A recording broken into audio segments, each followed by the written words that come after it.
en fait, je faisais tout pour faire comme les autres. Et j'ai vraiment complètement mis de côté celle que j'étais et j'ai complètement mis de côté mes aspirations profondes, mes vrais désirs, mes vraies envies. Et j'étais épuisée. J'étais épuisée parce qu'on ne peut pas être en résistance contre soi-même éternellement. C'est logique. Au bout d'un moment, ça ne peut plus fonctionner. Donc j'étais épuisée et j'étais déprimée parce que pour moi, la vie n'avait aucun sens. Je me levais tous les matins, je faisais des choses que je n'avais pas envie de faire. J'étais dans une grosse crise identitaire. Je me posais des tonnes de questions existentielles et je ne trouvais pas les réponses. Et c'était vraiment extrêmement dur. Et heureusement, à un moment donné, Dieu merci, j'ai fait un gros burn-out et ça a été vraiment une chance parce que ça a été une des nombreuses prises de conscience qui m'ont permis d'un seul coup de me poser les bonnes questions. Et donc voilà, j'ai fait cet énorme burn-out un dimanche, je me suis effondrée, et d'un seul coup mes jambes ne me portaient plus. J'ai fait une sorte de crise de tétanie, tous mes muscles se sont contractés, enfin ça a été hyper impressionnant à vivre. J'ai été arrêtée pendant 2 mois. Et là, voilà, à ce moment-là, je me suis dit, c'est pas normal que t'en sois arrivé là, faut que tu trouves, faut que tu trouves ce qui cloche, quoi.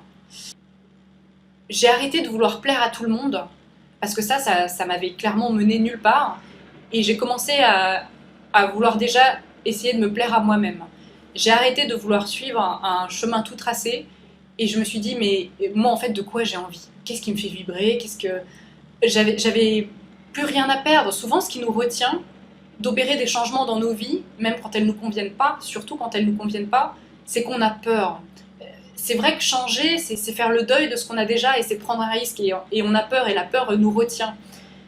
Mais moi, j'avais plus peur parce que j'avais déjà tout perdu. J'avais été tellement loin, j'avais tout perdu à essayer d'être quelqu'un d'autre. Donc j'avais tout à gagner à être moi-même. C'est pour ça que j'ai vraiment, je me suis complètement réconciliée avec mon individualité, avec mes particularités, avec ce qui faisait de moi une personne unique, et aussi avec mes désirs profonds. J'ai vraiment osé passer ce cap-là parce que de toute façon, en fait, j'avais plus le choix. Donc, j'ai complètement changé ma façon de voir les choses. Je me suis enfin autorisée à être moi-même, et je me suis enfin autorisée à aller vers ce que j'avais envie de faire. Donc, j'ai quitté mon job, j'ai quitté mon conjoint. Je me suis pris un petit appartement pour moi toute seule et c'est exactement ce qui me convient. J'ai repris des études, donc je fais un doctorat maintenant et je m'éclate. J'adore ça, enfin, c'est génial quoi. J'ai ouvert un blog pour sensibiliser sur le syndrome d'Asperger, j'ai commencé à faire des vidéos.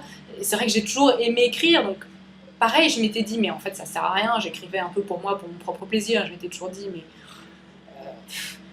à quoi bon quoi. Mais c'est pas ça la question. La question c'est pas de se dire est-ce que ça sert ou pas. La question, c'est de se dire, est-ce que ça me fait du bien ou pas? Et si ça me fait du bien, et ben voilà, j'y vais. Donc j'ai commencé à écrire et petit à petit, tout s'est enchaîné. Et j'étais tellement bien dans ma vie, c'était la première fois que ça m'arrivait, j'étais bien dans mes baskets, j'étais bien dans ma vie, j'étais à ma place.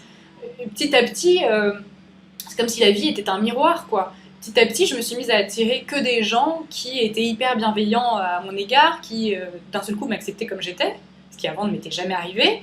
Et non seulement en fait, ils m'acceptaient pas malgré mes particularités, mais avec mes particularités. Donc ça, c'était énorme. Et non seulement je rencontrais des gens qui m'acceptaient comme j'étais, mais en plus de ça, d'un seul coup, j'avais plein d'opportunités qui s'offraient à moi, et notamment des opportunités professionnelles que j'avais jamais eues auparavant. Enfin, vraiment, ça a été...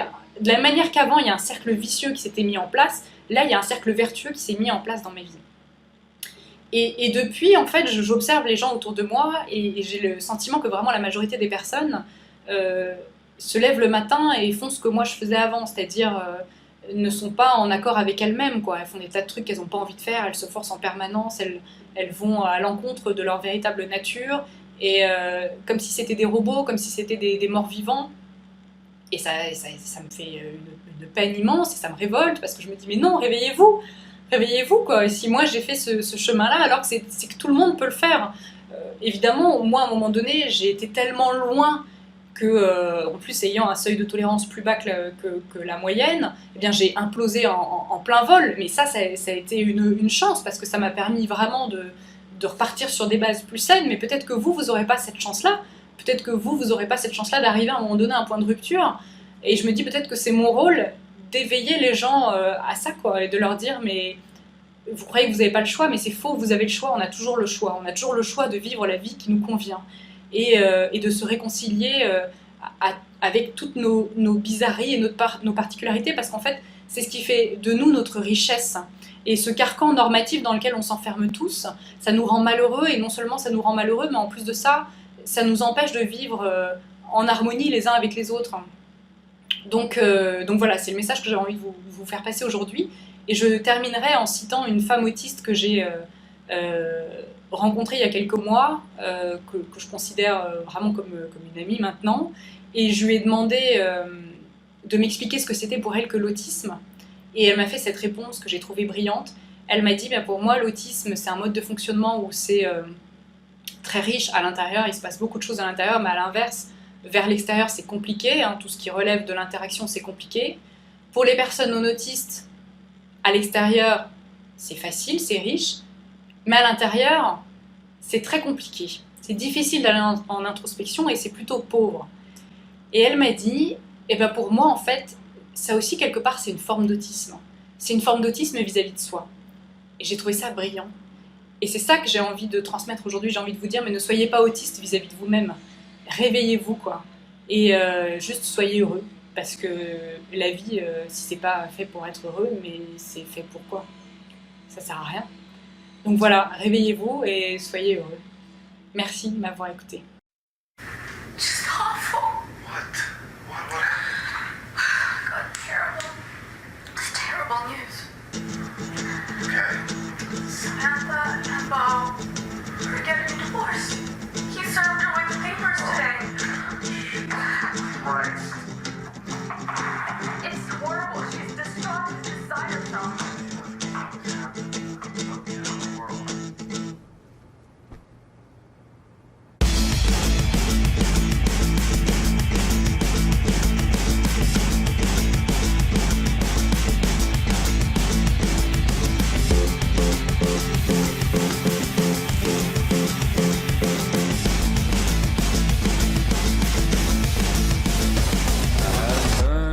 Tomorrows,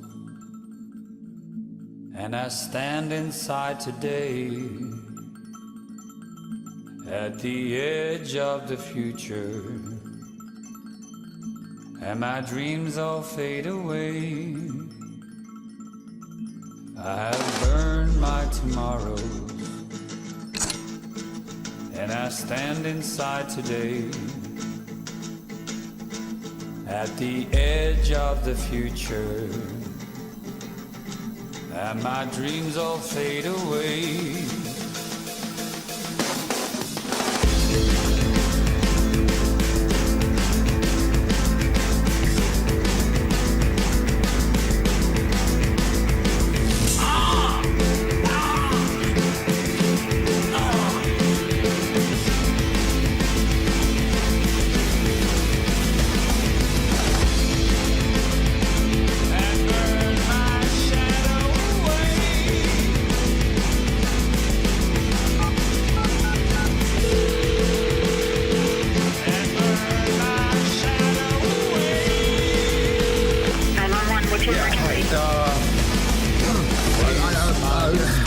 I know. I woke up and there's What's your emergency? police. Yeah, police. No, fire. Judge me once for falling.